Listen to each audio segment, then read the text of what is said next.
हिजाब विवाद सुनवाई के लिए सुप्रीम कोर्ट का निश्चित तारीख देने से इनकार। उच्चतम न्यायालय ने हिजाब के मामले में कर्नाटक उच्च न्यायालय के फैसले को चुनौती देने वाली याचिकाओं पर सुनवाई के लिए कोई निश्चित तारीख तय करने से गुरुवार को इनकार कर दिया।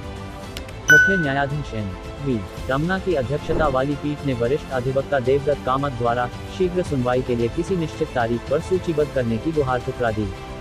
श्री कामत ने कर्नाटक में 28 मार्च से आयोजित होने वाली परीक्षाओं, जिसमें याचिकाकर्ता भी शामिल है, का उल्लेख करते हुए उच्च न्यायालय के फैसले को चुनौती देने वाली कुछ छात्राओं की याचिका पर सुनवाई के लिए सूचीबद्ध करने का अनुरोध किया था।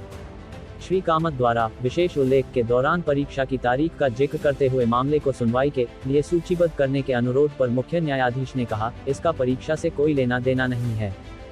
यह एक संवेदनशील मामला है। 11 मुख्य न्यायाधीश ने 16 मार्च को तत्काल सुनवाई करने की मांग संबंधी गुहार के मद्देनजर इस मामले पर होली के बाद विचार करने का संकेत दिया था। वरिष्ठ वकील संजय हेगड़े ने इस मामले को अति आवश्यक बताते हुए 16 मार्च को विशेष उल्लेख के दौरान तत्काल सुनवाई की गुहार लगाई थी। स्कूल कॉलेजों में हिजाब पहनने पर रोक जारी रखने के कर्नाटक उच्च न्यायालय के फैसले के कुछ घंटे बाद ही उसे शीर्ष अदालत में चुनौती दी गई थी। इसके बाद कई याचिकाएं दायर की गईं। याचिकाकर्ताओं में शामिल निबा नाज ने उच्च न्यायालय के फैसले को अधिवक्ता अनस तनवीर के माध्यम से शीर्ष अदालत का दरवाजा खटखटाया था।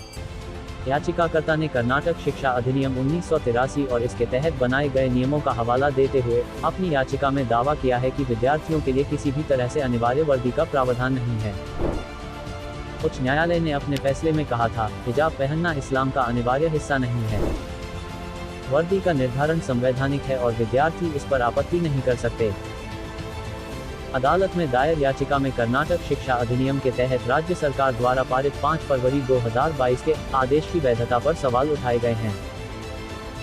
याचिका में दावा किया गया है कि यह निर्देश धार्मिक अल्पसंख्यकों और विशेष रूप से इस्लामी आस्था के हिजाब पहनने वाली मुस्लिम महिला अनुयायियों का उपहास कर उन पर एक प्रकार से हमला करने के अप्रत्यक्ष इरादे से जारी किया गया था। याचिका में कहा गया है कि हिजाब पहनने का अधिकार संविधान के अनुच्छेद 25 के तहत अंतरात्मा के अधिकार के तहत संरक्षित है।